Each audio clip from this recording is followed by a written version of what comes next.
అదేంటో గానండి, పిల్లలు మనల్ని ఎప్పుడు కథ చెప్పమని అడిగినా మనకి టక్కున గుర్తుకొచ్చే కథ ఏంటో చెప్పండి. అనగనగా ఒక రాజుగారు ఉన్నారు. ఆయనకి 7 కొడుకులు ఉన్నారు. వేటకెళ్ళారు, 7 చేపలు తెచ్చారు. ఒకటి ఎండలేదు. ఇదే కథ కదా. నా చిన్నప్పటి నుంచి ఇదే కథ. మేబీ మా అమ్మ చిన్నప్పటి నుంచి కూడా ఇదే కథ అనుకుంటా. అసలు పోనీ ఒక చేప ఎండలేదే అనుకుందాం.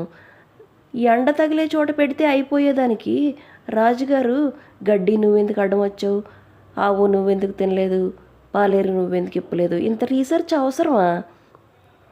పోనీ చేప ఎండలేదు కదా అని తీసుకెళ్ళిపోయి నాలాగా ఏ చేపల పులుసో పెట్టుకొని తినేయచ్చు కదా. పోనీ అంత రీసెర్చ్ చేసి ఆయన కనుక్కున్నది ఏంటంట, చివరాఖరిలో చీమ కుట్టిందంట పాలేరుని అని కనుక్కున్నాడా? ఈ మాత్రం దానికి పాపం రాజుగారు ఏంటండి ఇంత అమాయకంగా ఉన్నారు అసలు. ఆ టైంలో మేబీ గూగుల్ యూట్యూబ్ లేవు కదా, అందుకే వాళ్ళు అలా వెనకబడిపోయి ఉన్నట్టున్నారు. అన్నట్టు లైక్ చేయడం మర్చిపో